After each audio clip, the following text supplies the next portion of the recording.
আসসালামু আলাইকুম। অল্টারনেটিভ এডুকেশনের পক্ষ থেকে তোমাদের সবাইকে স্বাগতম। আমি মুহাম্মদ ইবনে জোহা। আজকে আমি তোমাদের যে টপিকটা নিয়ে আলোচনা করব সেটা হলো কাশ্যপের সূত্রের পার্ট 3 অংশ। এখানে আমরা ডিফারেন্ট টাইপ কিছু প্রবলেম সলিউশন করব। আর আরেকটা টপিক যেটা সেটা দেখব হলো ডেল্টা টু ওয়াই কানেকশন।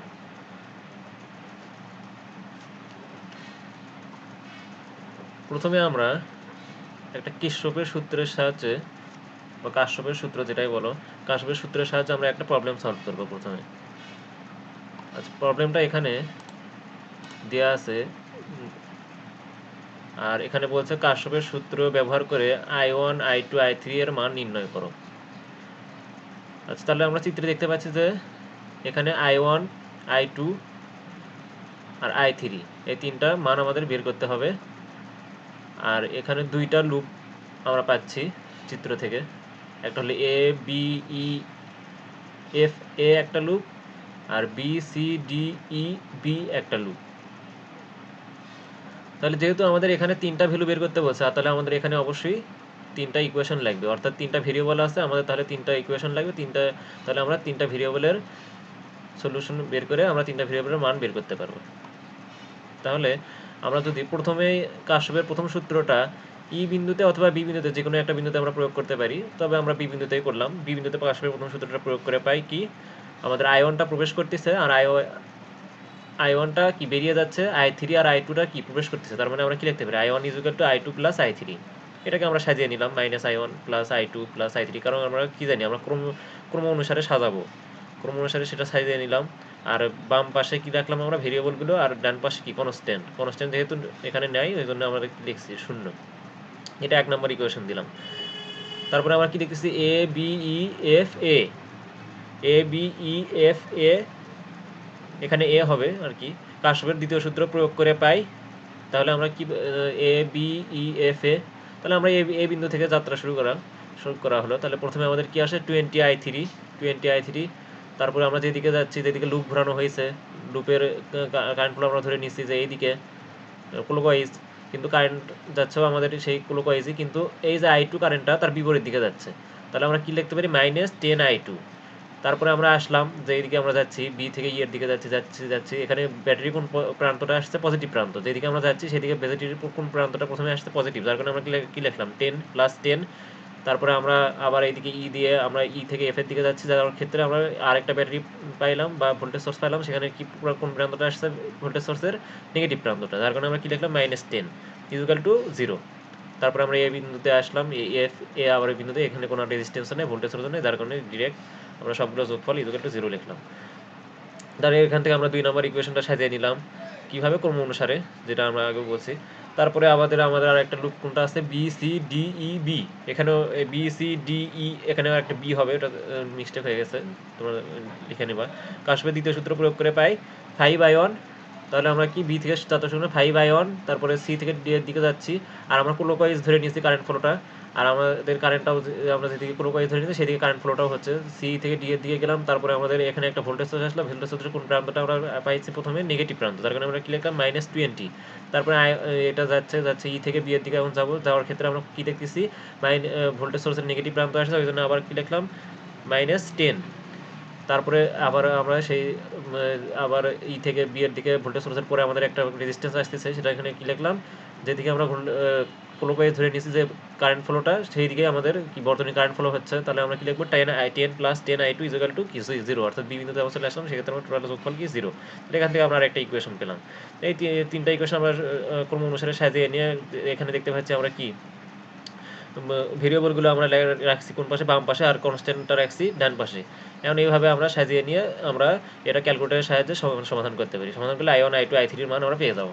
অথবা আমরা আরেকটা কাজ করতে পারি, কি করতে পারি, যে আমরা I1 = I2 + I3 এটা বসে দিলে এখানে যদি আমরা এই মানটা এখান থেকে আমরা কি I3 এর মানটা বের করতে পারি। I3 = I1 - I2। এটাও যদি আমরা এই যে I3 এর মানে বসে দিই 2 নম্বর ইকুয়েশনে, I3 এর মানটা বসে দিই, তাহলে আমাদের দুইটা ইকুয়েশন হয়। দুইটা ইকুয়েশন আমরা ক্যালকুলেটরের সাহায্যে সমাধান করে I1 I2 বের করতে পারি। আবার তারপরে আমরা I3 = I1 - I2 করে I3 এর মানটাও বের করতে পারি। এটাও হয়, আবার এটাও হয়।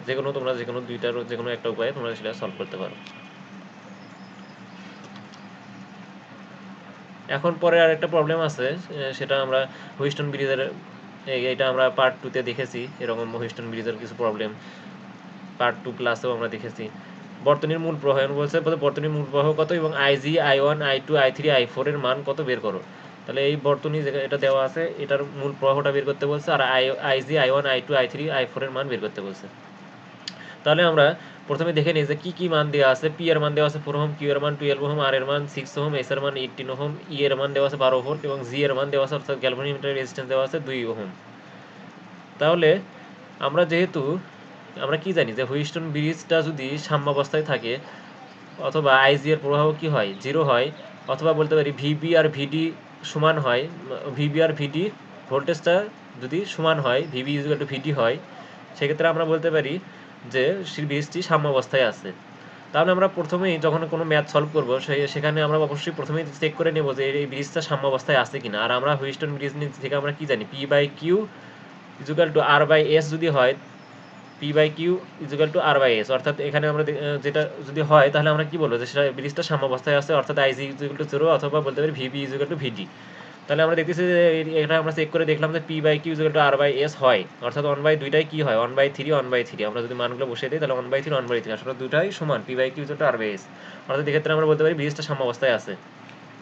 তাহলে আমরা কি জানি যে ব্রিজটা যদি সাম্যাবস্থায় থাকে তাহলে ভিবি ইকুয়াল টু ভিডি হবে, আইজি এর কোনো প্রবাহ থাকবে না। এখানে যদি আমরা একটা গ্যালভানোমিটার দিই তো সেটা কোনো বিক্ষেপ দেবে না। তাহলে আমরা বলতে পারি এই রেজিস্ট্যান্সটা আমরা যদি উঠায়ও নেই যে এখানে কোনো রেজিস্ট্যান্স নেই, এটা যদি আমরা ধরে নিই তাহলে তাহলে আমাদের কোনো প্রবলেম হবে না, কারণ এই দিক দিয়ে কোনো কারেন্ট ফ্লোও হবে না, কোনো যদি গ্যালভানোমিটার দেওয়া হয় সেটা কোনো বিক্ষেপও দেবে না। তার কারণে আমরা ওটা বাদ দিয়ে দিলাম, এই রেজিস্ট্যান্সটা বিডি বরাবর যে রেজিস্ট্যান্সটা ওটা আমরা বাদ দিয়ে দিলাম। তাহলে আমরা কি পাই যে পি আর কিউটা শ্রেণীতে আছে, আবার আর এসটা শ্রেণীতে আছে। তারপরে আমরা দুইটা পি কিউ শ্রেণীতে আমরা যোগ করে শ্রেণী করে নিলাম, আর এসটাও যোগ করে শ্রেণী করে নিলাম। তারপরে আমরা প্যারালাল করে আমরা কি যে বর্তনীর তুল্য রোধটা সেটা নির্ণয় করে নিলাম। সেটা নির্ণয় করে নিলে জাস্ট আমরা বর্তনীর মূল প্রবাহ সমান I equal to E by R, অর্থাৎ কি জানি আমরা I equal to V by R বা ই বাই আর, যেহেতু ই ধরে নিয়েছি আমরা ই বাই আর করে নিলে আমরা মূল প্রবাহটা বের করে নিলাম। তাহলে আমাদের মূল প্রবাহটা বের হয়ে গেল, যেহেতু বলছে বর্তনীর মূল প্রবাহ কত এটা বের করে নিলাম। আর এটা আমাদের মূলত ভয় দেখানোর জন্য দিছে যে এই ভেতর দিয়ে রেজিস্ট্যান্স একটা দিয়ে দিছে। তোমরা এখন কৃষকের সূত্র অনেকেই ভুল করে কৃষকের সূত্রতে চলে যেতে পারো যে কৃষকের সূত্র দিয়ে আমাদের তাহলে এটা সলভ করা লাগবে, কিন্তু আমাদের অবশ্যই চেক করা লাগবে, একটা ম্যাথ সলভ করার আগে অবশ্যই চেক করে নিতে হবে সেটা কি আদৌ তোমার কি সাম্যাবস্থায় আছে কিনা। সেই সাম্যাবস্থা চেক করে নিয়ে তোমাদের ম্যাথ সলভ করা শুরু করবে, না হলে কৃষকের সূত্র দিয়ে এটা সলভ করতে গেলে আরও অনেক জটিল হয়ে যাবে। যেহেতু দেখা যাচ্ছে এটা ইজিলি সলভ হয়ে যাচ্ছে, কারণ কি এখানে আমরা বীজটা সাম্যাবস্থায় আছে, অর্থাৎ P by Q equal to R by S, এটা কি সমান হয়েছে P by Q equal to R by S হয়েছে। তারপর আমরা পরে দেখি অন্যান্য মানগুলো নির্ণয় করি। চিত্রে বর্তনী কোনো অভ্যন্তরীণ রোধ দেওয়া নাই, অর্থাৎ এখানে কি কোনো অভ্যন্তরীণ রোধ না দেওয়া থাকায় এখানে আমরা 12 ভোল্ট যে আমাদের কি ভোল্টেজ সোর্সের মান দেওয়া আছে 12 ভোল্ট, সেটা আমরা এ আর সি বিন্দুতে কি পাবো, এই সি বিন্দুতে ক্রিয়া করবে এই ভোল্টেজটাই। তাহলে আমরা কি বলতে পারি এ থেকে সি, অর্থাৎ পি আর কিউ রেজিস্ট্যান্সের উভয় প্রান্তে, পি আর কিউ রেজিস্ট্যান্সের তুল্য রোধের উভয় প্রান্তে কি করে ভোল্টেজটা ক্রিয়া করে 12 ভোল্ট, আবার আর আর এস রেজিস্ট্যান্সের তুল্য রোধের উভয় প্রান্তে 12 ভোল্ট ক্রিয়া করবে। সেক্ষেত্রে আমরা বলতেই পারি যে আর এর মধ্যে দিয়ে অর্থাৎ পি এর মধ্যে দিয়ে যে কারেন্ট ফ্লো হবে কিউ এর মধ্যে দিয়ে, অর্থাৎ 4 ওহমের মধ্যে দিয়ে যে কারেন্ট ফ্লোটা হবে 12 ওহমের মধ্যে দিয়ে সেই কারেন্ট ফ্লো হবে, কারণ এই দুইটার রেজিস্ট্যান্স কিসে আছে শ্রেণীতে আছে। শ্রেণীতে ক্ষেত্রে কি হয় দুইটার মধ্যে দিয়ে একই কারেন্ট ফ্লো হবে, কারণ শ্রেণীতে আমরা জানি যে কারেন্ট ফ্লো সেম হয়, অর্থাৎ বিদ্যুৎ প্রবাহ সেম পরিমাণ প্রবাহিত হয় শ্রেণীতে থাকলে, রেজিস্ট্যান্সগুলো শ্রেণীতে থাকলে।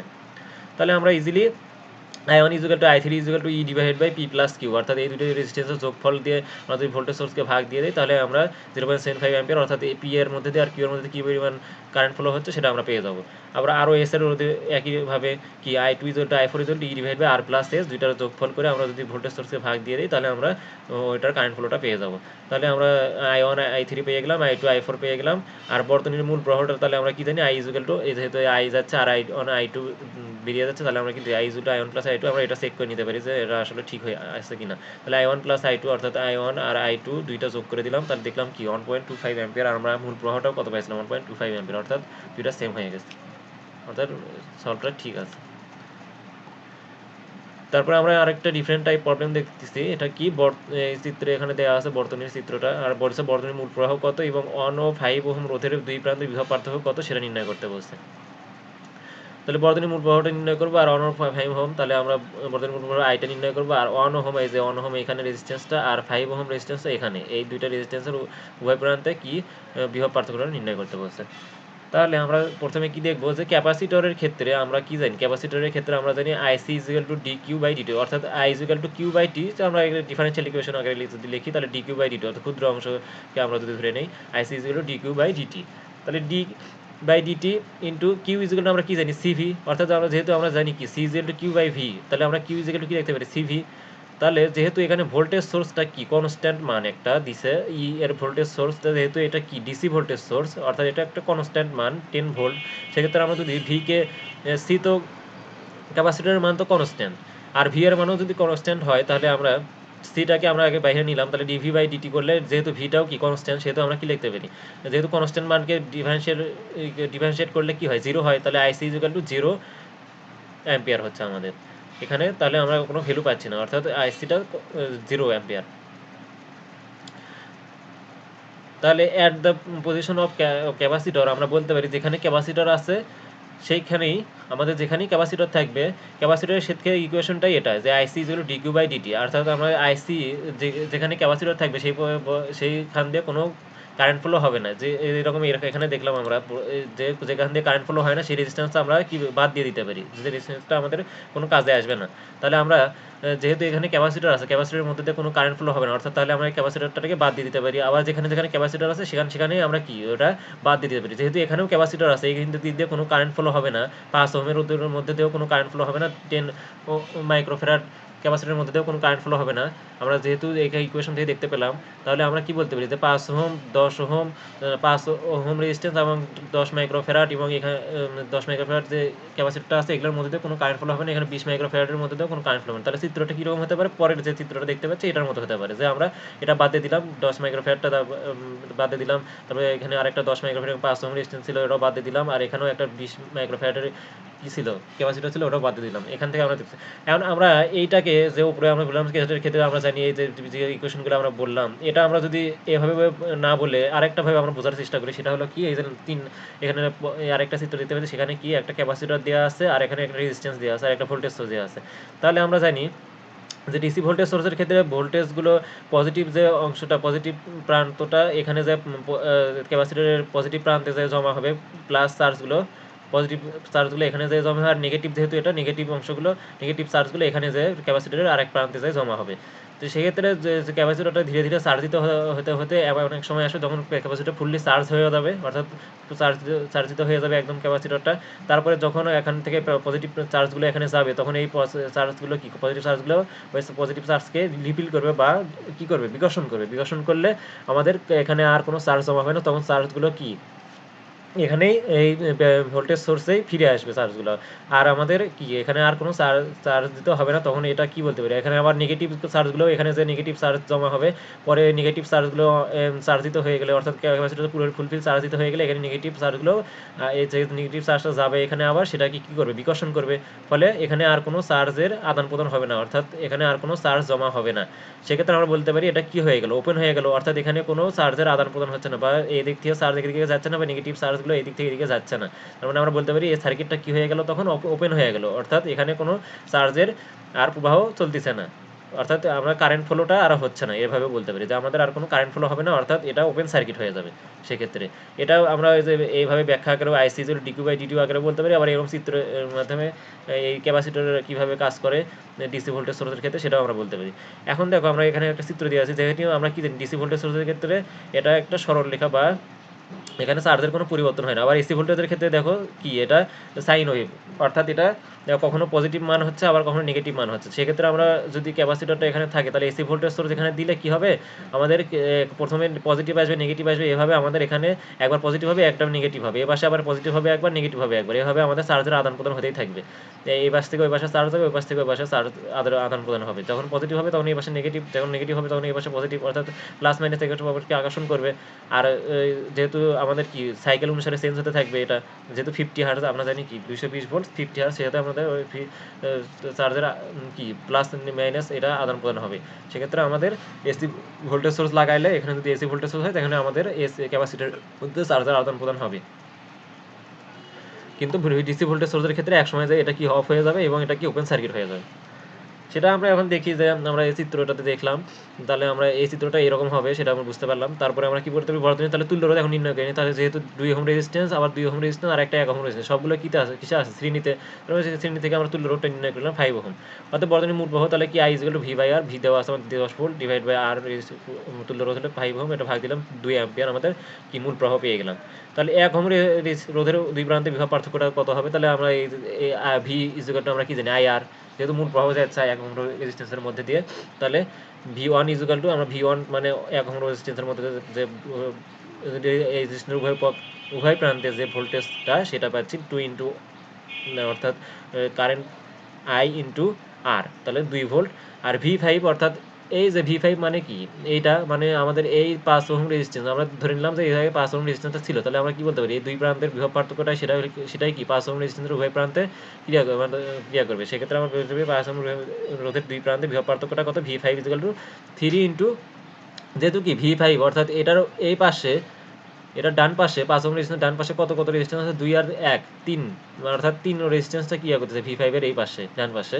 তাহলে আমরা বলতে পারি 3 ইনটু 2, অর্থাৎ রেজিস্ট্যান্স ইনটু কারেন্ট 3 দুগুণে 6 ভোল্ট। তাহলে আমরা কি পেলাম, V5 পেলাম 6 ভোল্ট। এখন আমরা আরেকটা দেখবো যে delta to Y connection. Delta to Y connection আসলে আমাদের তোমাদের সিলেবাসে নেই, কিন্তু কিছু কিছু ম্যাথের ক্ষেত্রে আমরা ইজিলি কিছু ম্যাথ প্রবলেম সলভ করতে পারি। তবে তোমরা ওটা কি হিসেবে সূত্র দিয়ে করতে পারি, আবার ডেল্টা ওয়াই কানেকশন দিয়ে ইজিলি হয়ে যায় সেটা সলভ।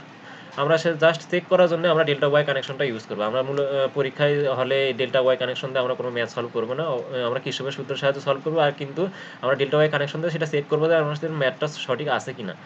অথবা অ্যাডমিশনে আমরা এটা ইউজ করতে পারি। তবে যারা স্যারেরা থাকবে, যারা সলিউশনটা দেখবে, তারা যদি তাদের ইচ্ছা মতো তারা মার্কিং করতে পারে, যদি তারা ভালো লাগে যে মার্ক দেবে তোমাদের ডেল্টা ওয়াই কানেকশন দিয়ে সলভ করার পর, দিলে দেবে, না হলে অনেক সময় নাও দিতে পারে, সেটা স্যারের উপর ডিপেন্ড করে মার্ক দিবে কিনা। তবে তোমরা কি হিসেবে সূত্র দিয়েই সাধারণত এই ম্যাথগুলো সলভ করবে, যেগুলো আমরা পরে দেখবো যে কীভাবে কী করা যায়। তো ডেল্টা ওয়াই কানেকশনটা খুবই ইজি, এখানে কোনো জটিলতা কিছু নাই। এখানে ডেল্টা ওয়াই কানেকশন কি জন্য বলা হয়েছে, এখানে এই একটা কয়েকটা রেজিস্ট্যান্সকে একটা ত্রিভুজের মধ্যে, ত্রিভুজের 3টা বাহুতে সাজানো হয়েছে। এটা আসলে দেখতে কি, এটা ডেল্টার মতো, এখানে ডেল্টার মতো দেখতে, এই জন্য এটাকে বলা হয় ডেল্টা কানেকশন। আর এটাকে দেখতে ওয়াই এর মতো লাগে বলে আমরা এটাকে কি বলতে, দ্বিতীয় চিত্রটাতে বলতে পারি এটা ওয়াই এর মতো দেখতে লাগে বলে আমরা বলি এটাকে ওয়াই কানেকশন। তার ডেল্টা টু ওয়াই কানেকশন হয়, আবার ওয়াই থেকে ডেল্টা থেকে আমরা ওয়াই যেতে পারি, ওয়াই থেকে ডেল্টাতে যেতে পারি। আমরা জাস্ট এখানে একটাই দেখবো, সেটা হলো ডেল্টা টু ওয়াই কানেকশন। তাই এটা খুবই ইজি একটা জিনিস। দেখো আমরা কিভাবে এটা করি, যে আমরা এই 3 নাম্বার যে চিত্রটা আছে ডেল্টা টু ওয়াই, এটাকে এখানে দেখতে পাচ্ছি যে R1, প্রথমটাই আগে দেখো যে আমাদের এ বি কে ধরে নিচ্ছে আর বি, বি সি কে ধরে নিচ্ছে আর এ, এবং সি এ বা এসি কে ধরে নিচ্ছে আর সি। তাহলে এ বাহু বরাবর রেজিস্ট্যান্সটাকে আমরা এখানে আবার ওয়াই ধরে নিলাম, ডেল্টার ক্ষেত্রে প্রথমে ধরলাম, তারপর এখানে কি ওয়াইয়ের ক্ষেত্রে আমরা ধরলাম কি এ বাহু বরাবর যে রেজিস্ট্যান্সটা সেটা R1, বি বাহু বরাবর R3 এবং সি বাহু বরাবর R3 ধরে নিলাম। ধরে নেওয়ার পরে পরের চিত্রটা দেখো যে আমরা দুইটাকে একটা চিত্রের মাধ্যমে প্রকাশ করলাম, ডেল্টা এবং ওয়াইটাকে একটা চিত্রের মাধ্যমে প্রকাশ করলাম। এভাবে চিত্রের মাধ্যমে আমরা প্রকাশ করতে পারি। তোমরা সেটা হায়ার লেভেলে যেয়ে দেখো, যখন ভার্সিটিতে যাবো তখন এগুলো ইলেকট্রিক্যালে বা যে কোনো জায়গায়, তোমরা ইলেকট্রিক্যালের তো সব সাবজেক্টই প্রায় সব ডিপার্টমেন্টই পড়ানো হয়, তোমরা দেখতে পারবা যে এটা আমরা এইভাবেও আঁকতে পারি, আবার এইভাবেও আঁকা যায়। এটা বোঝার সুবিধার্থে দুইটা একসাথে করা হয়েছে। এখন দেখো যে এটা কীভাবে সলিউশনটা হয়। আমরা যদি ডেল্টা থেকে ওয়াই যেতে চাই, অর্থাৎ R1টা বের করতে চাই, যে আর এই চিত্র থেকে এই চিত্রটা আসতে চাই, তাহলে আমরা কি করি, যে R1টার মানটা আমরা বের করা লাগবে, R2 মানটা বের করা লাগবে, R3 মানটা আমাদের দেওয়া থাকবে কি আর এ আর বি আর সির মান দেওয়া আছে, অর্থাৎ ডেল্টা কানেকশনটা দেওয়া আছে, আমাদের ওয়াই কানেকশনে যেতে হবে, অর্থাৎ আর এ আর বি আর সির মান দেওয়া আছে, আমাদের R1 R2 R3 মান বের করা লাগবে। তাহলে R1 এর মান কিভাবে বের করবে, দেখো এই যে জাস্ট এই 3 নম্বর যে চিত্রটা আছে এটাতে আসো, দেখো কিভাবে হচ্ছে। আমাদের R1টা যদি বের করতে চাই, RB ইনটু RC, এই দুইটা বাহু মানে R1 এর দুই পাশে যে রেজিস্ট্যান্স দুটো আছে এই দুইটার গুণফল করব, এবং RA RB RC এই তিনটার যোগফল নিচে ভাগ দিয়ে দেব। অর্থাৎ R1 সমান হবে RB into RC divided by RA plus RB plus RA plus RB plus RC, শেষ। এটা হয়ে গেল। এখন R2 কি হবে, দেখো একইভাবে আমাদের R2 উভয় প্রান্তে কোন রেজিস্ট্যান্স আছে, RA ইনটু RC, তাহলে RA আর RC আছে, তাহলে RA into RC divided by RA into RC divided by RA plus RB plus RC, এটা R2 বের হয়ে গেল। আবার R3 কি হবে, R3 এর দুই প্রান্তে কোন রেজিস্ট্যান্স আছে, RB ইনটু RA, অর্থাৎ RA আর RB আছে, RA ইনটু RB লিখলাম, তাহলে নিচের সবগুলোর আবার যোগফল RA plus RB plus RC হয়ে গেল, R1 R2 R3 বের হয়ে গেল। এটা জাস্ট এরকম করে সূত্র দিয়ে আমরা এটা বের করে নিয়ে আসতে পারি। এই দুইটা চিত্র থেকে দেখো এ বরাবর কি আছে, এ বরাবর আছে R1, তাহলে R1 আমরা ধরে যদি বের করতে চাই তাহলে R1 এর উভয় প্রান্তে আমরা কি বলতে পারি, আরবি আর আরসি আছে, তাহলে আরবি ইন্টু আরসি। দেখো R1 সমান কি আরবি ইন্টু আরসি, আর নিচে কি সবগুলো যোগফল আরবি আরসি, এভাবে সবগুলোই বের হয়। আমরা বিভিন্ন রকম চিত্রের মাধ্যমে এগুলো দেখাতে পারি, সেগুলো এখানে দেওয়া আছে, তোমরা দেখে নিতে পারো। তাহলে আমরা এখন একটা ম্যাথ সলভ করতে পারি এভাবে, R1 R2 R3 এর মান ডেল্টা থেকে ওয়াই যাচ্ছে আমরা, তাহলে এখানে ডেল্টা দেওয়া আছে, আমরা আগের চিত্র যেটা দেখলাম। তারপরে এখান থেকে আমরা এই চিত্রে আমরা মানগুলো বসিয়ে দিচ্ছি যে আর এর মান 15, আরবির মান 10 ওহম এবং আরসির মান 25 ওহম। তাহলে আমরা বলছি R1 R2 R3 বের করতে, তাহলে এই যে আমরা এখানে মান বসে দিচ্ছি, তাহলে আরবির মান 10, আরসির মান 25 আর আর এর মান 15। তাহলে আমরা দেখো যে এ বরাবর কি আছে R1, তাহলে আমরা R1 সমান কি লিখতে পারি, R1 এখানে আমরা সূত্রগুলো লিখে দিছি, R1 RB into RC divide by RA plus RB plus RC, যেগুলো আমরা ওই পাশে পেলাম, এরভাবে R2 R3। এখন দেখো R1, তোমরা এগুলো সূত্র আকারে মুখস্থ না রেখো, জাস্ট কি দেখবা যে R1 বরাবর কোনটা আছে, R1 আছে হলো এ বরাবর, তাহলে এ দুই পাশে কোন অর্থাৎ R1 এর দুই পাশে কোন 10 আর 25, তাহলে 10 ইন্টু 25 ডিভাইড বাই সবগুলোর যোগফল 15, 10, 25। আবার R2 কোন বরাবর আছে, R2 আছে আমাদের সি, তাহলে সি বরাবর এই বরাবর আমাদের তাহলে কোন রেজিস্ট্যান্স আরসি আর আরএ, অর্থাৎ এই দুই প্রান্তে আমরা কি বলতে পারি, R2 এর এইভাবে চিন্তা করবো যে R2 এই বরাবর যদি আমরা ধরে নিই, তাহলে এই দুই প্রান্তে কি আছে, আরএ আরসি, তাহলে আরএ আরসির কত 25, 15, অর্থাৎ 15 ইন্টু 25 ডিভাইড বাই সবগুলোর যোগফল। তারপরে আবার একইভাবে R3 উভয় প্রান্তে কত আছে, 10, 15, বি বরাবর যেহেতু, 10 ইন্টু 15 ডিভাইড বাই 15 যোগ 10 যোগ 25, অর্থাৎ সবগুলো যোগফল। তাহলে আমরা R1 R2 R3 এভাবে বের করে ফেললাম। এখানে আমরা কি করে পেলাম যে ডেল্টার রেজিস্ট্যান্সের মানগুলো দেওয়া ছিল, সেখান থেকে আমরা ওয়াই কানেকশন বের করে ওয়াই যে R1 R2 R3 রেজিস্ট্যান্সগুলো হয় সেগুলো আমরা বের করলাম। ইজিলি এগুলো বের করা যায়। আমরা এখন এগুলোর প্রয়োগ দেখব। যে দেখো এখানে আমরা বর্তনী, এখানে বলছে যে এখানে একটা বর্তনী দেওয়া আছে, এই বর্তনীর বলছে বর্তনী চাবি বন্ধ অবস্থায় মূল প্রবাহ কত হবে, মূল প্রবাহটা বের করতে বলছে। আর আমাদের আরও একটা এখান থেকে ভ্যালু বের করবো, সেটা হলো বিসি বাহু বরাবর, বিসি রেজিস্ট্যান্স বরাবর আমাদের, অর্থাৎ কিউ রেজিস্ট্যান্সের মধ্যে দিয়ে কী পরিমাণ কারেন্ট ফ্লো হয় সেটাও আমরা বের করবো এখান থেকে। সেটা আমরা এই এই অংশটা আমরা পার্ট 2 প্লাস অংশে দেখেছিলাম যে আমরা কীভাবে এই বর্তনীটা কারশফের সূত্রের সাহায্যে সলভ করা যায়। তাহলে বর্তনী কারশফের সূত্রের সাহায্যে প্রয়োগ করে পার্ট 2 প্লাস অংশে আমরা এটা দেখেছি, অবশ্যই পার্ট 2 তে না, পার্ট 2 প্লাস অংশে আমরা দেখেছি কি বর্তনীর মূল প্রবাহ পেয়েছিলাম আমরা I = 1.212 অ্যাম্পিয়ার, এবং বিসি বাহুর প্রবাহ I3 টা পেয়েছিলাম আমরা 0.5756 অ্যাম্পিয়ার। অর্থাৎ তোমাদের অবশ্যই কি করা লাগবে, পার্ট 1টা দেখা লাগবে, তারপরে পার্ট 2 দেখা লাগবে, পার্ট 2 প্লাসটা দেখা লাগবে, তারপরে পার্ট 3 অংশে তোমরা আসো, তাহলে এই ম্যাথগুলো ইজিলি বুঝতে পারবা। আর কারশফের সূত্রেও তাহলে কোনো সমস্যা হবে না। তাহলে আমরা এই দুইটা মান আগেই পেয়েছিলাম। এখন আমরা এটা কিসের মাধ্যমে সলভ করবো, এটা আমরা ডেল্টা ওয়াই কানেকশনের মাধ্যমে এটা সলভ করে দেখব। তাহলে এখানে একটা জিনিস দেখো যে আমাদের এ বি ডিটা কেমন ত্রিভুজ, এই যে এই ত্রিভুজের মতো, বা ডেল্টা কানেকশন মধ্যে এ বি ডি এ বলতে পারি, অথবা এ বি ডি, এটা ত্রিভুজের মতো দেখাচ্ছে, যেহেতু এখানে একটা রেজিস্ট্যান্স আছে। তাহলে অর্থাৎ আমরা এটা খুলে যদি এরকম আঁকি, এই পাশেরগুলো আমরা নিলাম না, বি সি ডি, তারপরে ভোল্টেজ এগুলো নিলাম না, জাস্ট আমরা এটা আগের চিত্রের মতো করে দেখালাম যে আমাদের এ বি ডি অংশটা কেমন হয়, এরকম অংশ, অর্থাৎ জি এর রেজিস্ট্যান্স যদি আমরা এখানে এঁকে দিই, অর্থাৎ গ্যালভানোমিটার না দিয়ে রেজিস্ট্যান্স যদি আঁকা হয়, তাহলে এরকম একটা ইয়ে দাঁড়ায় ডেল্টা কানেকশনের মতো। তো সেটা আমরা কি ইজিলি ভাবে সলভ করে এটা ওয়াই কানেকশন বানাতে পারি। তো সেটা কীভাবে দেখো, আমাদের এ বিডিকে ডেল্টা ধরে ওয়াই কানেকশনে কনভার্ট করে পাই হলো কি আর ওয়ান সমান আমরা কি বলবো দেখো আর1টা আমরা কোন দিকে ধরে নিছি, আর1টা ধরে নিছি এ বি বাহু বরাবর, তাহলে অর্থাৎ এই বি বরাবর, তাহলে আমাদের কি হবে, 4 আর 2 এর গুণফল, অর্থাৎ 4 × 2 ডিভাইড বাই 4 প্লাস কত, 4 আছে, 2 আছে, 6 আছে, তিনটার যোগফল 4 2 6। তারপরে একইভাবে আর টু কোন বরাবর, আর2 আমাদের এই ডি বরাবর, অর্থাৎ এই ডি বরাবর ধরে নিলে তার দুই প্রান্তে কোন রেজিস্ট্যান্স আছে, 2 আর 6, তাহলে 6 × 2 ডিভাইড বাই 4 + 2 + 6, তাহলে 1 ওহম। এটাও কত হয়েছিল, 0.67 ওহম আর1টা, আর আর2 দা 1 ওহম। আবার আর3টাও ওইভাবে, আর3টা কোন বরাবর আমাদের আছে, এ এ এ বরাবর, অর্থাৎ এ বরাবর, এদিকে যদি ধরে নেওয়া হয়, তাহলে এর দুই প্রান্তে কোন রেজিস্ট্যান্স আছে, 4 আর 6, তাহলে 4 × 6 ডিভাইড বাই 4 + 2 + 6, অর্থাৎ সবগুলো রেজিস্ট্যান্স যোগফল, এটা আমরা কত বললাম, 2 ওহম। তাহলে আমরা দেখো আমরা কি পাচ্ছি যে আমরা 2 ওহমটা এইদিকে বের করে দিলাম, আর বি আর ডি, এখন আমরা এই চিত্রটা যেটা ছিল সেটা যদি ফুলফিল হলে আঁকা হয় এভাবে, যে আমাদের এ বি ডি, আর আমাদের এই যেহেতু এই রেজিস্ট্যান্সটা আমাদের কি, এই রেজিস্ট্যান্সটা আমাদের আর এখানে রইলো না, অর্থাৎ এটা কি হয়ে গেল, ওয়াই কানেকশন হয়ে গেল, সেক্ষেত্রে আমাদের মাঝখানে কোনো রেজিস্ট্যান্স আর আসতেছে না, আমাদের কিউ আর এস রেজিস্ট্যান্সটা এখানে আবার আমরা কি অ্যাড করে দিলাম, অ্যাড করে দিলে আমরা কি পাচ্ছি, এ বি আগের মতো এই চিত্রটা পাচ্ছি আর কি, সেটা আমরা ভোল্টেজ আর দেই নাই। এখানে আমরা তাহলে কি A B C D A, অর্থাৎ এটা আগের মধ্যেই পাচ্ছি A B C D A, just খালি এই গ্যালভানোমিটারের যে রেজিস্ট্যান্স ছিল সেটা আমরা ওয়াই কানেকশন করার কারণে আর ওটা থাকলো না। তাহলে আমরা ইজিলি এখন এটা সলভ করতে পারবো কিভাবে দেখো। এখানে কি আর ওয়ান আর কিউটা কি আছে, শ্রেণীতে আছে, আবার আর টু আর এসটা কি শ্রেণীতে আছে, তার সাথে আরেকটা রেজিস্ট্যান্স আর থ্রিটা কিসে আছে। তো অর্থাৎ এই দুটা আর ওয়ান আর কিউ শ্রেণী করে, আর টু আর এস শ্রেণী করে, দুইটা সমান্তরাল করে, কারণ কি আপনার এটা সমান্তরাল করা লাগবে, তার সাথে আবার আর থ্রিটা কি করা লাগবে, শ্রেণী করা লাগবে। শ্রেণী করলে আমরা তুল্য রোধটা পেয়ে যাব।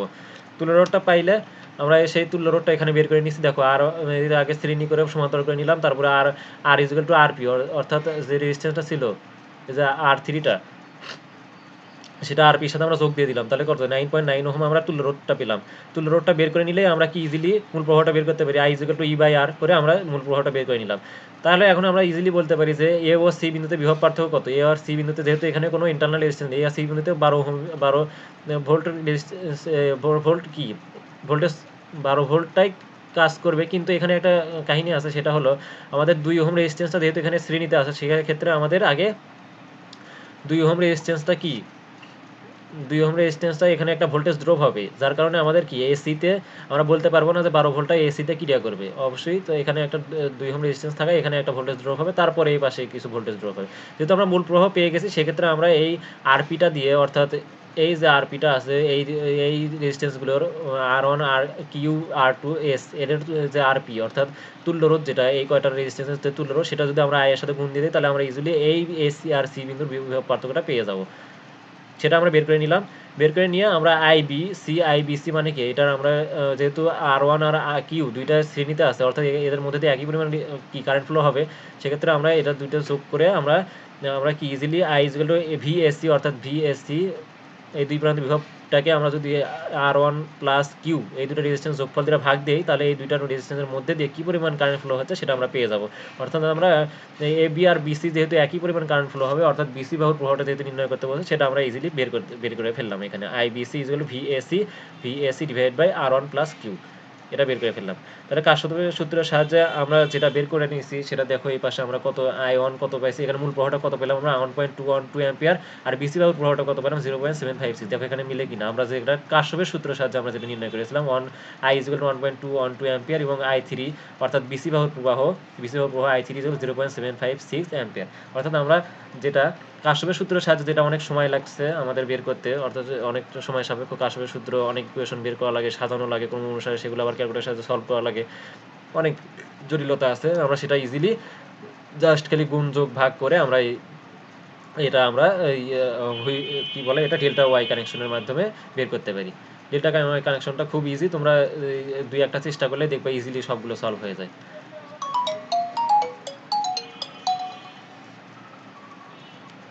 তাহলে আমরা কি দেখলাম যে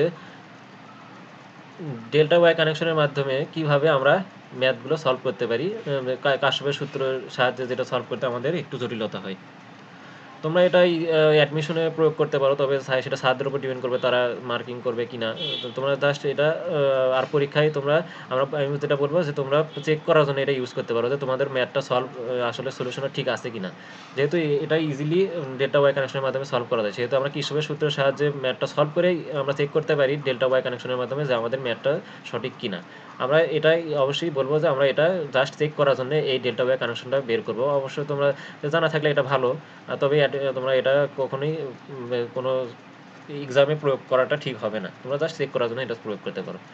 তাহলে আমরা কার্শফের সূত্র এখানে সমতা দিচ্ছি যে কার্শফের সূত্রে আমরা কী কী দেখলাম, part 1 part 2 part 2 plus part 3 বিভিন্ন রকম প্রবলেম সলভ দেখলাম, বিভিন্ন রকম প্রবলেমের হিস্টোন বীজ দেখলাম, অনেক কিছু সলভ করলাম।